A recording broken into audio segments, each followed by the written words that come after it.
Hello, my name is Darren Gertis. I'm a professor just trying to help provide context, and for the last year and a half I've been doing this on the war in Ukraine.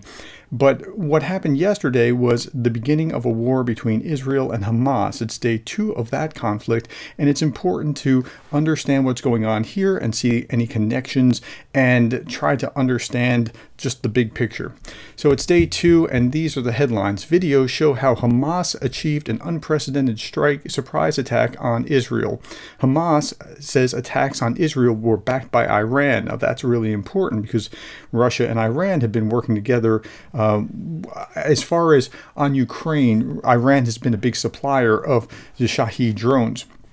New York Times, his opinion, Hamas's control of Gaza must end now. Okay, how does this affect Ukraine and the war over there?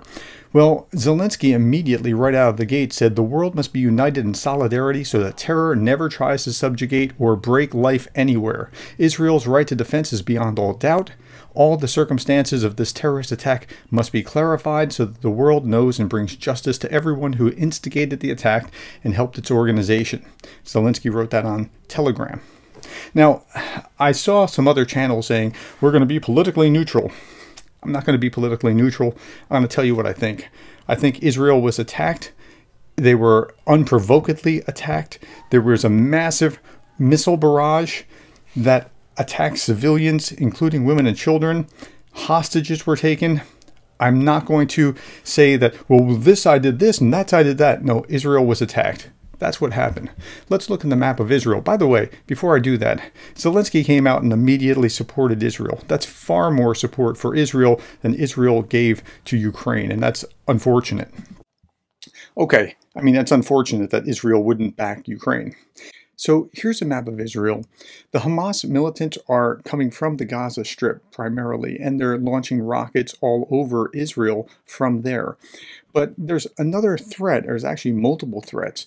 The West Bank is notoriously difficult and a mixed bag of Palestinians and Israelis, and right next to that is Jordan. Jordanians are queuing up on the border right now. That it looks like they could be involved in the conflict. And then there could be a threat from the north from Hezbollah.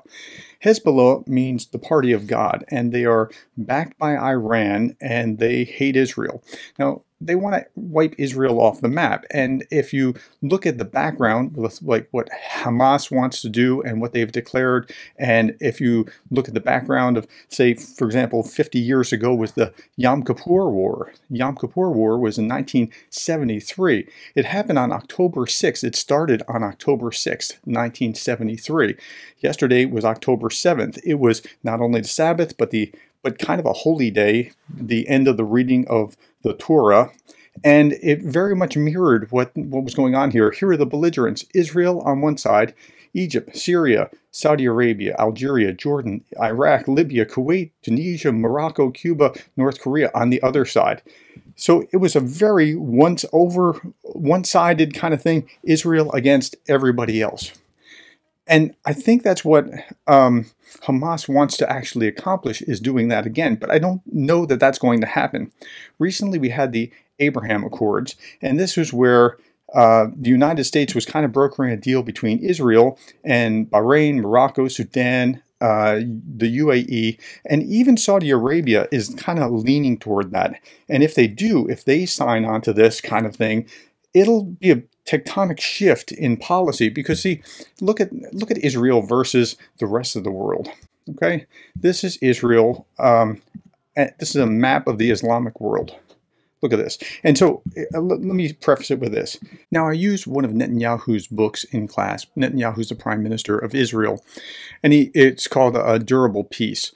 He wrote this: during the Gulf War, Israel sustained 39 Scud missile attacks that rained down on its cities. Deafening sirens warned Israelis to don their gas masks in the tense minutes as the missiles headed for their targets. In the course of one such alert, I was being interviewed with a gas mask on at the CNN television headquarters in Jerusalem. After the alert subsided, the CNN bureau chief, evidently moved by the experience, asked me to show the network's viewers Israel's position on the map in the Middle East. Show them what you showed me in your office the other day, he said, producing a map of the Middle East in front of the camera. So Netanyahu did. He said, here's the Arab world. I said, walking across the map with my hands open wide. It took me a number of handbreadths to span the 21 Arab countries. And here is Israel, I said, easily covering it with my thumb. The results of this simple demonstration were astonishing. For months after the war, I received hundreds of letters from around the world expressing sympathy and support for Israel. But the one thing that repeatedly appeared in many of those letters was the shock experienced by viewers from as far as Minnesota and Australia concerning the walk I took across the map. One viewer wrote, "Most Americans, myself included, have little real knowledge of the kind of danger and turmoil that confronts your part of the world." Well, that's exactly right. I mean, if you look at the map and you just try to understand, like, here is the Muslim world, and this little thing in the middle here, this little strip that's not green, that's Israel. It's hard even to imagine what it would be like to be that surrounded by people that have said in many places that they hate you or want to kill you. Let's look at Twitter and see just what I've bookmarked a number of things on Twitter. These are Palestinian freedom fighters seen parachuting into Israel during the attack. That's what's been going on. This is breaking news. Thousands of Jordanians marching toward Palestine to fight Israel. Yeah, they're queuing up at the border on the eastern side of Israel. This is Benjamin Netanyahu. He wrote the book that I was just reading from. He's the prime minister. Now let's talk about him for just a little bit. If you want to be prepared, Netanyahu is probably the guy that you want if you're Israel right now.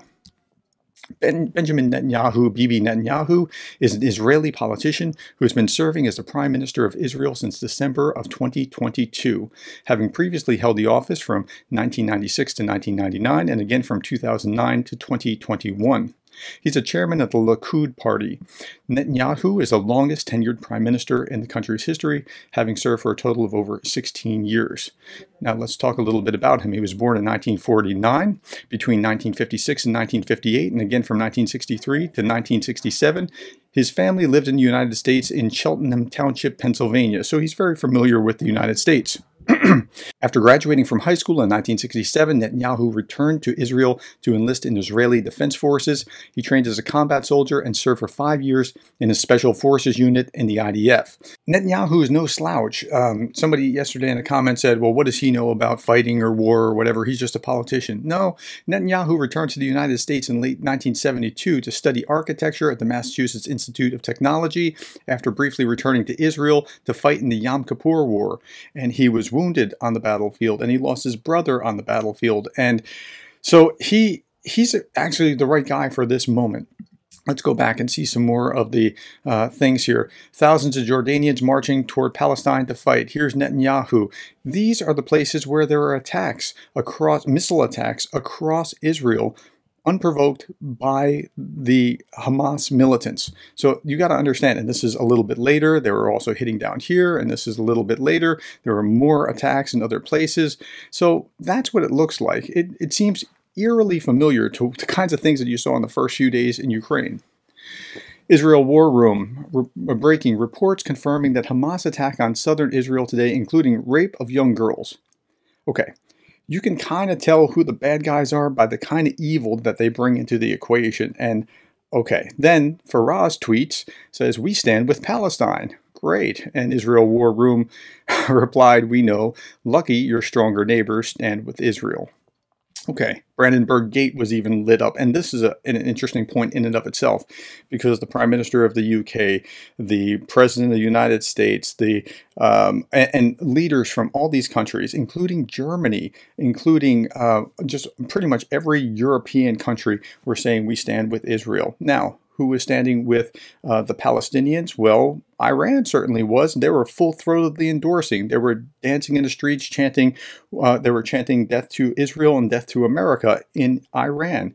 Iraq, they were also celebrating yesterday, which is very sad to see. So you can kind of see how things are lining up. And the Russians were saying, we talked to both sides and we're calling for cooler heads to prevail in peace. And yeah, Russia, I'm not sure that they're really where Russia stands here, but we'll be watching that. I stand with all Arabs, Russia, Iran, Palestine, because Israel have been so unfair in mistreating children and women. This kind of almost sounds like a Donbass kind of situation. This is what it looked like in the sky as the Iron Dome defense was shooting down as many of the rockets as it possibly could as they were making their way into Israel. That's what Israel was experiencing yesterday. And then this, I made sure I bookmarked this gem. Hamas is claiming that Ukraine sold them weapons that they used in the attack against Israel.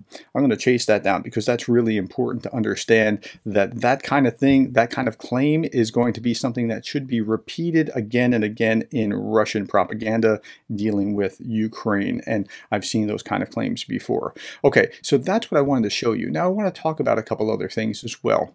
Some people will say, well, you know, you didn't talk about the crisis in Niger. So yeah, I didn't because it wasn't that big. Well, you must be a racist. No, it didn't have the likelihood of blowing up into a worldwide kind of problem like what's going on in Israel now and like what's clearly potential to blow into World War III if it's not handled correctly in Ukraine. At the same time, I was thinking about Taiwan. Like, Taiwan has the potential to blow up, and I was thinking at some point I might have to shift and talk about Taiwan some. Taiwan, you watch for this. The 2024 Taiwanese presidential election is coming in January 13th of 2024. And if President Xi gets or if they elect somebody that President Xi can't tolerate, it is very likely to become a powder keg in Taiwan. Transnistria, I figured that we're going to talk about this sooner than later, but because the Ukrainians have held off the Russians, they didn't get to Odessa and they didn't get to lock up to Transnistria and take over Moldova. So it appears that that one is on the back burner for now. But there are other conflicts. The Nagorno-Karabakh conflict that happened in Armenia and Azerbaijan just within the last few weeks, that was a thing. The war lasted for one day. There was another conflict just 2 weeks ago in Kosovo and Serbia, and that was breaking into potentially something, and the cooler heads prevailed and that backed down. So the world's kind of a powder keg at this point, and we just got to be aware of it. Okay, here's the last thing I'm going to say. The U.S. leaders vow support for Israel after deadly Hamas attacks. There's never any justification for terrorism, is what they're saying in this CBS report, right? And they go on and they talk about who was, congressional leaders reacting, Chuck Schumer from the Senate and the Speaker pro tem, and even GOP hopefuls, including Donald Trump, were talking about this. Now, this can go either way.